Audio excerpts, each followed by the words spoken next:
ላይ እንደ እርሱ ፍጹም ቅንና እግዚአብሔርን የሚፈራ ከክፋትም የራቀ ሰው የለም አለ። ፈተናዎቹን አልፎ ነበር። ከዛ በኋላስ በከንቱም አጠፋው ዘንድ አንተ በእርሱ ላይ ምንም ብታንቀሳቅሰኝ አለ። ማን ነው አንቀሳቃሹ? ሰይጣን። የሚያንቀሳቅሰው ማንን ነው? እግዚአብሔርን። ምን እንዲያደርግ? ሰለሞንን ማነው ኢዮብን በከንቱ እንዲያጠፋው። አስቡት። ማን ነው አምላክሽ? እዚህ ጋር ሰይጣን ነው አምላክ? እግዚአብሔር ነው አምላክ? እንደዚህ አይነት ነጥብ ሲያነሳ ነበር አይደለ? ሙስሊሞች አምላካችሁ ማን ነው?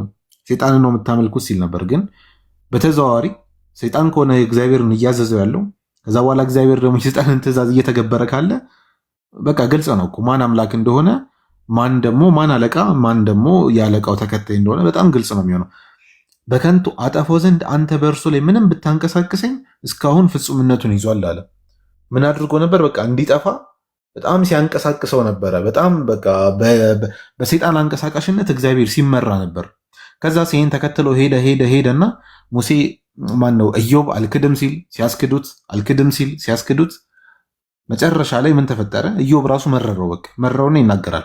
ምዕራፍ 19 ላይ ስትመለከቱት እንግዲህ እግዚአብሔር እንደገለበጠኝ፣ እንግዲህ እግዚአብሔር ምን እንዳለኝ እንደገለበጠኝ፣ በመረቡም እንደከበበኝ እወቁ።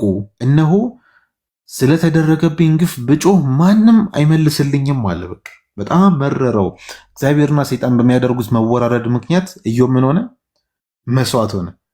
መረረው። ምን ብሎ ተናገረ? ስለተደረገብኝ ግፍ ብጮህ ማንም አይመልስልኝም፣ አሰምቼም ብጣራ ፍርድ የለኝም አለ። በቃ ለእኔ ምንም ፍትሃዊ ነገር ፍርድ እየሰጠኝ አይደለም ብሎ ይናገራል። እና እግዚአብሔር አንደኛ በሰይጣን የሚንቀሳቀስ አካል ነው። ፍጹም የተባለ እግዚአብሔርን ባሪያ በሰይጣን ገፋፊነት ምክንያት ምን አደረገው? እግዚአብሔር የሚያማራ አካል። አሁን ኢዮብ ማን ነው ኢዮብን ተወቃሽ የሚያደርገው? ኢዮብ በቃ አማራሪ ግለሰብ በመሆኑ ማን ነው ተወቃሽ ሊያደርገው የሚችለው? ፈርዖን በመካዱ ማን ነው ፈርዖንን ሊወቅስ የሚችለው? ነቢያትን ያታላቸው ነበር። ለምሳሌ ትንቢተ ኤርምያስ ምዕራፍ 20 ላይ ብትመለከቱት አቤቱ አታለልከኝ እኔም ተታለልኩ እያለ ይናገራል ኤርምያስ።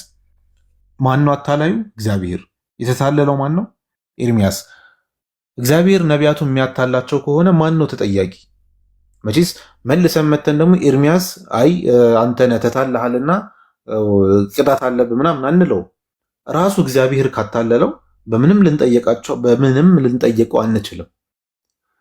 አስቡት አሁን ያየናቸው ነገሮች። አንደኛ በሰይጣን ይመራ ነበር፣ በሰይጣን ይታዘዝ ነበረ።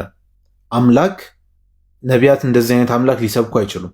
በሰይጣን የሚመራ በሰይጣን ተነሳሽነት ባሪያዎቹ ላይ እንደዚህ አይነት ነገር የሚያደርግ አምላክ ነቢያቶቹ አልሰበኩም፣ ሊያመልኩም አይችሉም። ሁለተኛ ሌላ ያየነው ነገር ምንድን ነው? ባሪያዎቹን ለውርርድ ብሎ እስከ ማስካድ እንዲያማሩ እስከ ማድረግ አድርሶ ነበር። ነቢያቱን ደግሞ ኢዮብን ፍጹም የተባለ በምድር ላይ እንደሱ ፍጹም የለም የተባለለትን ነቢያት እንደዚህ አይነት አምላክ አይሰብኩም። አምላካችን አላህ ሱብሓነሁ ወተዓላ እውነተኛው አምላክ ከአደም ዓለይሂ ሰላም እስከኛ ድረስ አምላካችን የሆነው ከዘላለም አምላክ የነበረው አላህ ሱብሓነሁ ወተዓላ እንደዚህ አይነት ባህሪ የለበትም። ሰዎችን የማሳት ሰዎች ጠማማ መንገድ ከመረጡ ይከፍትላቸዋል፣ ቅኑን መንገድም ከመረጡ ይከፍትላቸዋል። ለዛ ነው ቁርአን ላይም ወለዚነ ጃሃዱ ፊና ለነህዲየነሁም ሱቡለና ያለው። እነዚያ በእኛ መንገድ ላይ የታገሉ ሰዎች ቅኑን መንገድ እንመራቸዋለን ብሎ ተናገረ። እግዚአብሔር እንደዚህ አይነት ባህሪዎችን ይሄ ብቻ አይደለም። አንድ አካል ያለ ጥፋቱ ምንም ሳያጠፋ ሲቀጣ እንመለከተዋለን። ለምሳሌ እግዚአብሔር እስራኤላውያን ላይ ይናደድባቸዋል እና ቅጣቱ ምንድን ነው መሰላችሁ? ዘሌዋውያን ላይ ኦሪት ዘሌዋውያን ምዕራፍ 26 ላይ አለ። እግዚአብሔር በእስራኤላውያን በጣም ተናዶባቸው ነበር በወቅቱ። ስለዚህ ሊቀጣቸው ነው። እኔ ደግሞ በቁጣ ይሄድባቸዋለሁ አለ ምዕራፍ 26 ቁጥር 28 ላይ። ስለ ኃጢአታችሁም 7 እጥፍ እቀጣቸዋለሁ አለ። በቃ ኃጢአት ሰርተው ነበር፣ በጣም ሊቀጣቸው ነው። አሁን ምንድን ነው ቅጣቱ?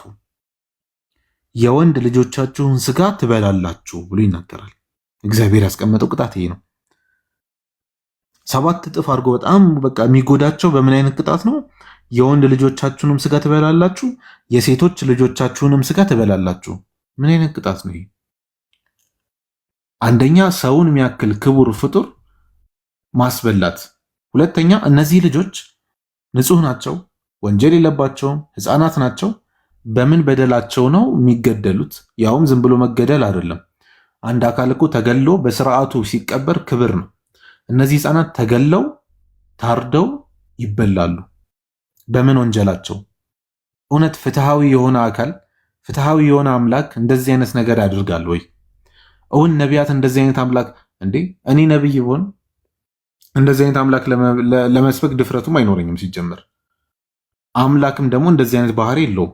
ነቢያትም እንደዚህ አይነት አምላክ አልሰበኩልንም፣ አላስተማሩልንም። እና አሁን የተናገርከው ነገሮችን ብዙ ነገር ማንሳት እንችል ነበር፣ ግን ሰዓት ስለሄደ ኢንሻአላህ እዚህ ጋር እናውቅ።